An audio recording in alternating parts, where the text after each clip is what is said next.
Good morning students of class 11th। बेटा हम आपको आज कोशिका लेसन से जो आपका पहला लेसन भी है इसका भाग 10 आपको बताएंगे। इसमें हम आपको ये बताएंगे कि आप जो है किस तरीके से कोशिका विभाजन से संबंधित बातों को जानेंगे। इसमें आज आप इसके पूर्व जो है कि जीवद्रव्य में उपस्थित कोशिकांग के विषय में जाने और उसी में आपने केंद्रक को पढ़ा था। केंद्रक जो होता है लगभग किसी भी कोशिका के लगभग मध्य में पाई जाती है, लगभग मध्य में नहीं कहा जा रहा है। तो आज हम इस कोशिका के विभाजन के विषय में बताएंगे और क्या केंद्रक का रोल होता है उसके विषय में बताएंगे। तो बेटा एक कोशिका से दूसरी कोशिका का बनना कोशिका विभाजन कहलाता है। जो वार्काव थे जिन्होंने वार्काव के द्वारा जो कोशिका सिद्धांत प्रस्तुत किया गया था उसमें एक लाइन जोड़ी गई थी कि कोई भी कोशिका अपनी पूर्ववर्ती कोशिका से पैदा होती है। अब अर्थात एक कोशिका दूसरी कोशिका से बनती है, यही बात क्या कहलाती है? कोशिका विभाजन कहलाती है। फिलहाल कोशिका विभाजन 5 प्रकार से होता है।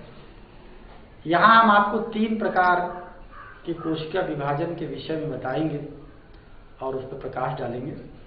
पहला है बाइनरी फ्यूजन, दूसरा है आपका माइटोसिस सूत्री विभाजन और तीसरा है आपका अर्धसूत्री विभाजन।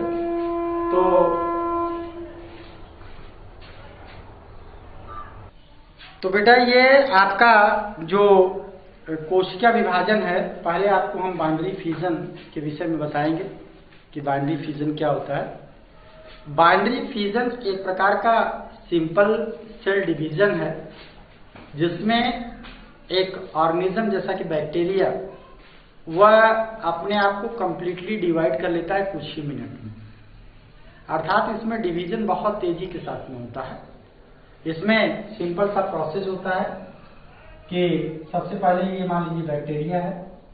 इस बैक्टीरिया का पहले न्यूक्लियस बटेगा, ऐसे लंबाई में लार्ज हो जाएगा और ये आपका 2 भागों में बटा, यहाँ पे पट पड़ा, ये 2 आपके इंडिविजुअल बन गए। तो इस तरीके से इस 2 से 4 बन जाते हैं। तो ये जो तेजी के साथ इनकी संख्या का बढ़ना होता है ये बाइनरी फ्यूजन के द्वारा ही होता है, बहुविभाजन के द्वारा ही होता है। तो ये मेथड में आपने सिर्फ इतना ही देखा कि क्या हुआ कि तेजी के साथ में सेल में जो केंद्रक है न्यूक्लियस है वो इलांगेट करता है और इलांगेशन के बावजूद ये अपने आप को 2 भागों में बांट लेता है और ये क्या हो जाती है 2 अलग अलग सेल में टूट जाती है और इस तरीके से दोनों स्वतंत्र सेल का काम करने लगती है। अब हम बात करेंगे सूत्री विभाजन और अर्धसूत्री विभाजन के विषय में। सेल के विभाजन के लिए 2 प्रकार की बातें आती हैं। एक बात आती है साइटोकाइनेसिस,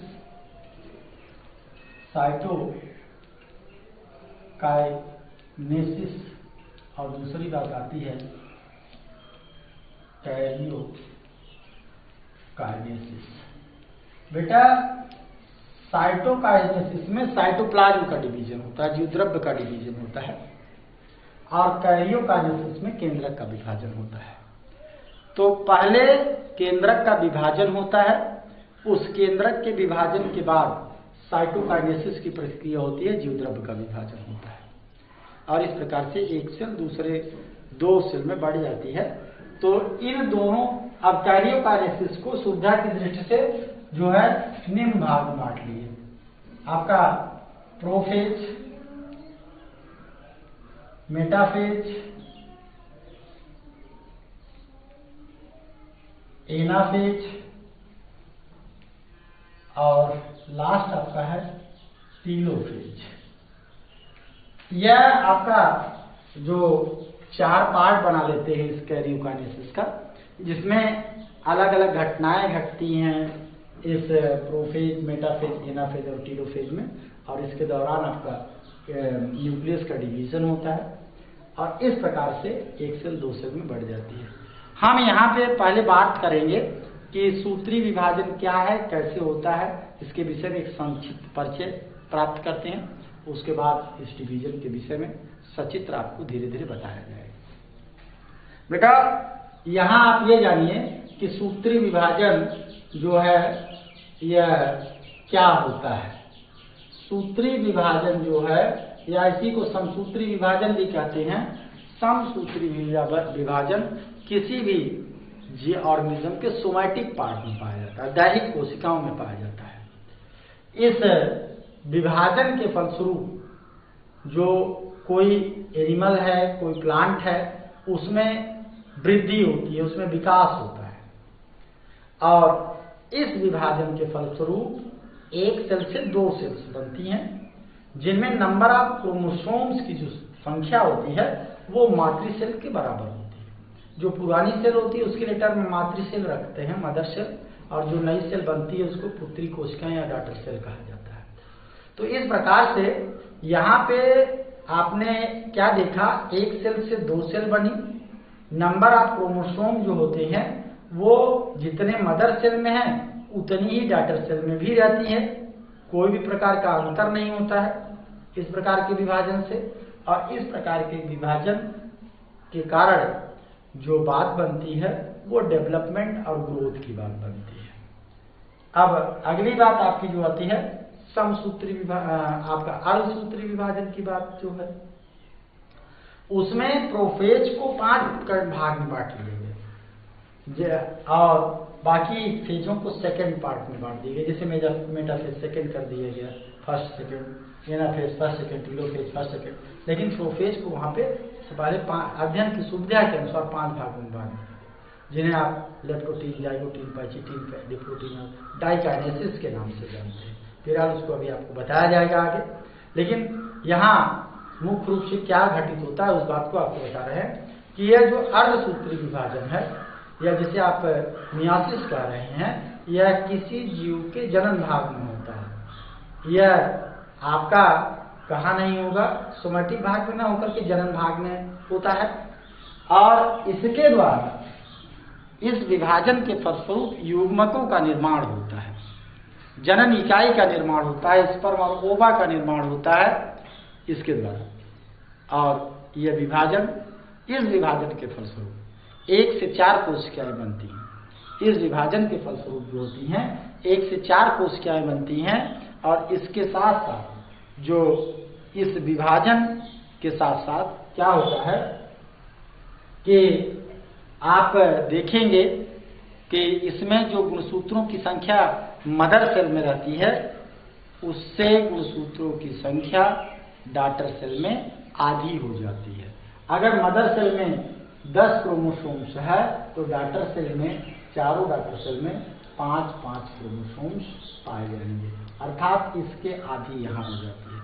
तो जो चीफ डिफरेंस बन रहा है उसको आप मियोसिस और माइटोसिस का जो चीफ डिफरेंस है उसको आप सुन लीजिए एक बार, कि जो सूत्री विभाजन होता है दैहिक कोशिका में होता है, जबकि अर्धसूत्री विभाजन आपका जनन कोशिका में होता है। सूत्री विभाजन के फलस्वरूप 2 कोशिकाएं बनती हैं 1 से, जबकि अर्धसूत्री विभाजन के फलस्वरूप 4 कोशिकाएं बनती हैं 1 से। वहीं सूत्री विभाजन जो होता है वह आपका सूत्री विभाजन के स्वरूप वृद्धि होती है, जबकि आपका अर्धसूत्री विभाजन के फलस्वरूप क्या होता है, जनन इकाइयों का निर्माण होता है, स्पर्म और ओवा का फॉर्मेशन होता है। और इस प्रकार से यह अंतर है, जो मुख्य अंतर है। और नंबर ऑफ क्रोमोसोम की बात करें तो सूत्री विभाजन में number of chromosome mother cell के इक्वल ही होता है डॉटर सेल में, जबकि अर्धसूत्री विभाजन में नंबर ऑफ क्रोमोसोम्स जो होते हैं वह मदर सेल में क्या होते हैं, डॉटर सेल की अपेक्षा 7 होते हैं। तो ये सारी बातें थी, अंतर था आपका सूत्री और अर्धसूत्री विभाजन के बीच में। तो बेटा ये आप जो अभी इस कोशिका विभाजन के विषय में बताया गया, इस बात को आप माइक्रोस्कोप से किसी भी जो रूट या टिप पार्ट लेकर के उसका भी अध्ययन करते हैं, क्योंकि चूंकि वो ग्रोइंग प्लेस होता है, वहाँ विभाजन तेज होती है, तो वहाँ इस एक्टिविटी को हम देख पाते हैं अच्छे तरीके से। हम अगली वीडियो में आपको ये बताएंगे कि प्रोफेज, मेटाफेज, एनाफेज, टेलोफेज की क्या क्या कंडीशन होते हैं, किस तरीके से गुणसूत्र कहाँ कहाँ स्थित होते हैं और क्या क्या अंतर सेल के अंदर होता है। इन बातों को आपको लास्ट वीडियो आने वाली वीडियो में बताएंगे। तब तक के लिए धन्यवाद। Good bye.